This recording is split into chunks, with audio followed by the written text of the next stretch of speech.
Keeping things clean, and I'll bet that is one that any of you have an issue with.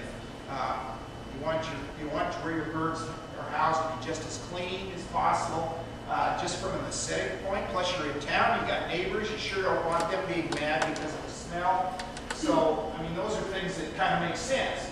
Don't haul the disease home. We'll talk a little about that. Don't borrow from your neighbor, and that's kind of where I was talking about going from place to place. And know the signs. We've already talked about those. And finally, reporting sick birds. And like I said, that probably doesn't help you too much, other than maybe if you reported it early, we might be able to stop it. Okay, so keeping the distance, what that basically means is making a barrier around your birds, so that, you know, the public or even neighbors or whatever don't have access to them. Ideally, double fencing is great because it creates that buffer zone in there. If that's not practical, I understand, but do whatever you can to restrict the access. And that isn't just access to people, but that can be other birds as well, and this is where we get into one of those trade-offs. It's really healthy to have chickens outside, not crowded, getting sunlight, you know, pecking for birds or for bugs and other things, and maybe eating little grass heads and all the things that give them a wide variety of diet, and also make very tasty eggs and meat as well. But on the other hand, doing that, it does, you know, increase the chance of exposure to wild birds. And I was talking with a gentleman about that. Not so concerned about songbirds, but other kinds of birds, and especially the worst are migratory birds like ducks and geese, or even local ducks that may be exposed to migratory ducks.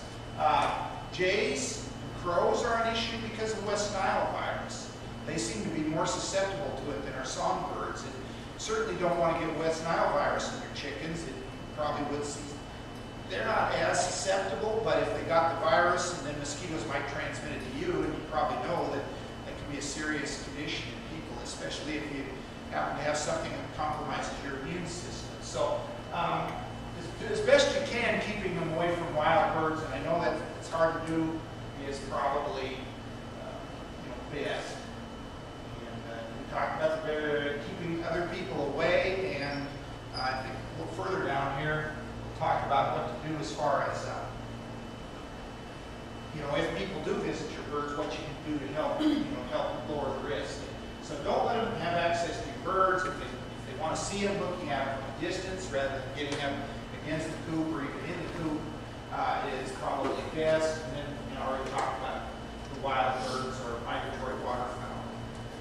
And every year, Wildlife Services, which is another branch of our agency, samples thousands of migratory birds, ducks, swans, and geese, and they're always coming up with a few every year that are positive for one type of avian influenza or another. Usually it's a type that is not pathogenic to chickens. When we have isolated it and we put it into chick eggs, and it doesn't cause the embryos to die or anything. So for the most part, it hasn't been serious, but it could be if that virus was to get in chickens and start circulating, even not causing illness for quite a while, it could revert to something more pathogenic. And recently, well, I guess not that recently, but during my career, we had an outbreak of Newcastle disease in turkeys in North Dakota. That these were turkeys that were raised outside on a range, and they were exposed to wild cormorants. And a nearby lake started having a die-off with cormorants due to Newcastle disease. And actually, one was found in the pen that the turkeys were in, a dead one. And it was that when cultured, that was positive for Newcastle disease. And so, pretty obvious that's where they got it. And I don't remember how many thousands of birds had to be destroyed because of the common situation. So we talked about keeping it clean, not only the coop as best you can, but also things like if you're going to go, you've been doing other things, and now you're going to go out and work with the chicks, put clean clothes on.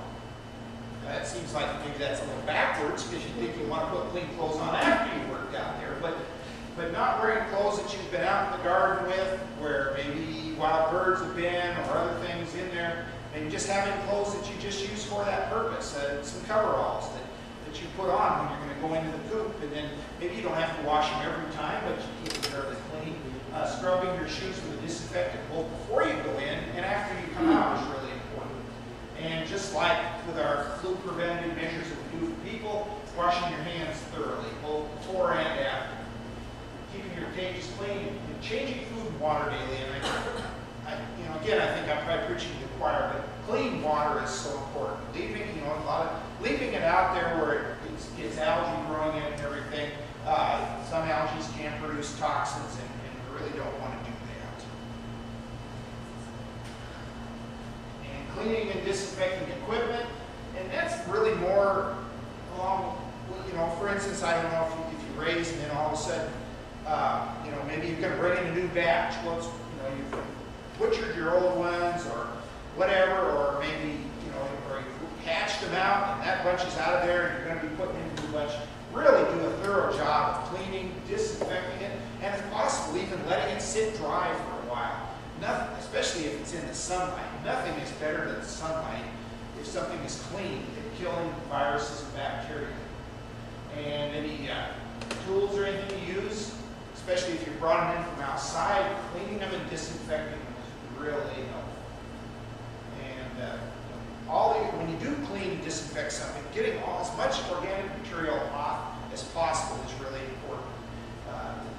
None of the disinfectants work really good if stuff is caked on there, whether it's mud, feces, or whatever.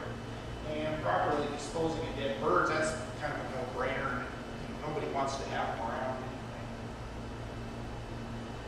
As far as not hauling it home, don't bring it from. Okay, you've been to somebody else's place where they have birds. And granted, they probably shouldn't have been letting you get close to their birds anyway. But if they are, you certainly don't want to bring something they have that they may not even know of home. And a feed store is another place where there's been people there. Maybe they don't even have birds at the feed store, but there's been people there that have birds, came in to get feed or whatever. They have tracked stuff in. Now you've walked in the same stuff, and you can sure bring it home. And it's best not to borrow or lend out equipment. If you need to do that, if it's something you need to do, then just make sure that you do a thorough job of cleaning and disinfecting it.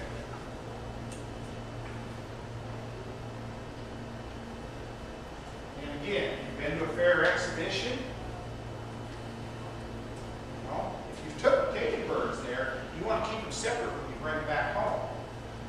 Because you won't know if they've been exposed to something that's in the, an airborne virus or something like that. They're not showing signs yet.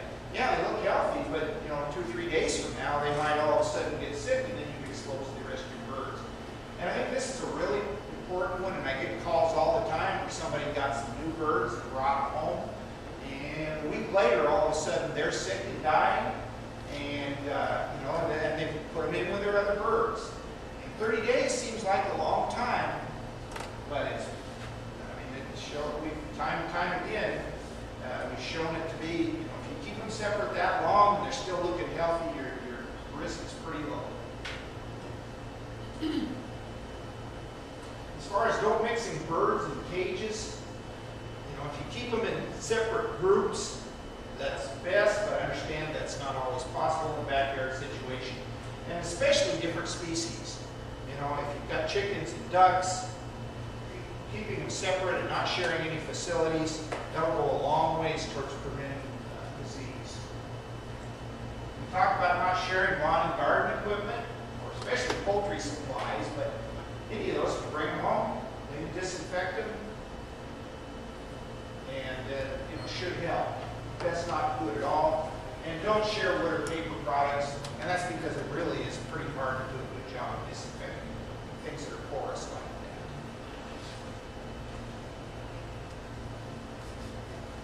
Talk about the warning signs, and we'll go over them again. Just sudden increase in deaths. Like I said, I never get too excited, even in a small flock, about one bird, especially if it's an older bird, because sometimes they just finally reach the point where they're going to die. But it's more than one, especially if it happens to one, and then boom, another one. That's something to be concerned about.